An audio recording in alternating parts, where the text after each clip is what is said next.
YouTube channel تنو voice کے ناظرین السلام علیکم۔ ناظرین، آج ہم ڈسکس کریں گے چند ایسے کام جن سے نبی پاک صلی اللہ علیہ وآلہ وسلم نے منع فرمایا۔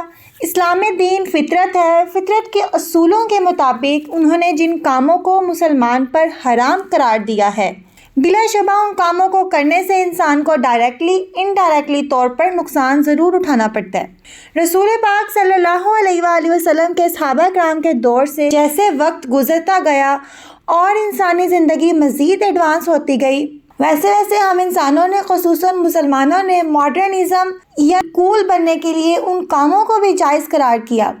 اللہ کے نبی نے جن کاموں سے سختی سے منع فرمایا تھا، آج کی اس ویڈیو میں ہم اپنے ان چند کاموں کا تذکرہ کریں گے جنہیں آج کے دور کے مسلمان حلال سمجھتے ہیں۔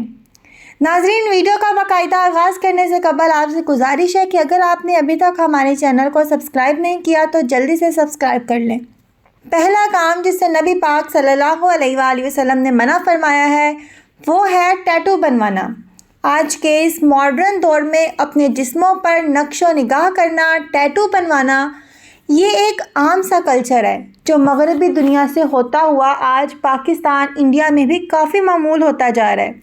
یہاں تک کہ دنیا کے بڑے بڑے مشہور افراد بھی خدا کی طرف سے ملنے والے اپنے خوبصورت جسم کو مشینوں کی مدد سے مختلف ڈیزائن کے ٹیٹو بنوا کر خراب کر رہے ہیں، اور غیر مسلم کی تو دور کی بات، یہاں تک کہ آج کے دور میں بھی ہمارے مسلمان بھائی جو سنگنگ کرتے ہیں، ڈانسنگ کرتے ہیں، جو ریسلنگ کرتے ہیں، جو ان جیسے کاموں سے جڑے ہوئے ہیں، وہ بھی بڑے شوق سے ٹیٹو بنواتے ہیں۔ لیکن اسلام نے ان کاموں کو مسلمانوں پر سختی سے منع فرمایا ہے، اور اللہ کے رسول نے ایسے لوگوں پر لعنت بھیجی ہے جو اپنے جسموں پر بلا وجہ ٹیٹو بنواتے ہیں۔ دوسرا کام جس سے نبی پاک صلی اللہ علیہ وآلہ وسلم نے فرمایا وہ ہے cutting I lashes and I بروز۔ اسلام نے مسلمانوں کو اپنے جسم کو سنوارنے، صاف ستھرا رکھنے اور خوبصورت رکھنے سے ہرگز نہیں روکا، بلکہ آپ صلی اللہ علیہ وآلہ وسلم کی تعلیمات سے ہمیں یہ معلوم ہوتا ہے کہ اگر آپ کسی صحابہ کی داڑھی یا سر کے بالوں کو بکھرا ہوا دیکھتے تو اس کو سنوارنے کا حکم دیتے۔ لیکن آج کے دور میں یہ ہر مرد اور عورت کی یہی خواہش ہے کہ وہ خوبصورت دکھے، لہٰذا اس خوبصورتی کے چکر میں خصوصاً خواتین کو لگتا ہے کہ ان کی آئی بروز اور آئی لیشز کے بال اچھے نہیں ہیں، لہٰذا اس چکر میں وہ اپنے بالوں کو کاٹ کر سیٹ کرواتی ہیں۔ لیکن نبی پاک صلی اللہ علیہ وآلہ وسلم نے اس کام کو بھی مسلمانوں پر منع فرمایا ہے کہ ایسے کاموں کو کرنا فطرت میں مداخلت ہے۔ ناظرین، تیسرا کام جسے منع فرمایا ہے وہ ہے وومن ویئرنگ مین کلوتھس۔ عورتیں مردوں کے کپڑے پہنتی ہیں۔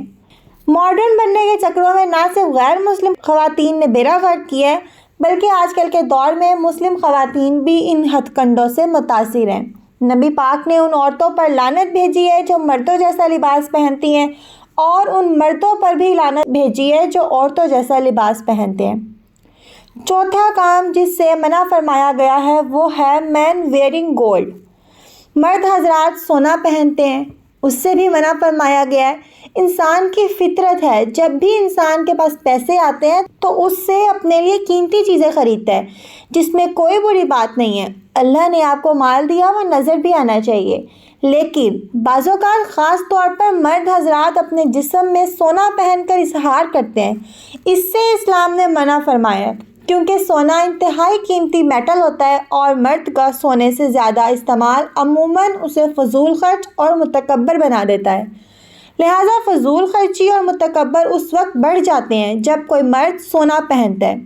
دوسری طرف چونکہ خواتین کی فطرت میں ہی بناؤ سنگھار ہوتا ہے، اس لیے اسلام نے انہیں سونا پہننے کی آزادی دے رکھی ہے، جبکہ مردوں کے لیے سونا بالکل بھی پہننا جائز نہیں ہے۔ امید کرتے ہیں کہ آپ کو ویڈیو اچھی لگی ہوگی۔ ویڈیو اچھی لگے تو اس کو ضرور لائک کیجیے گا، اور ہمارے چینل تنو وائس کو سبسکرائب بھی کر دیں، ساتھ لگے بیل آئیکن پر بھی کلک کر دیں تاکہ فیوچر میں آنے والے تمام نئی ویڈیوز کے نوٹیفیکیشنز آپ کو بر وقت ملتے رہیں۔ اور اس ویڈیو کو صدقہ جاریہ سمجھ کر اپنے دوستوں کے ساتھ، اپنے عزیز و اقارب کے ساتھ ضرور شیئر کریں۔ اللہ حافظ۔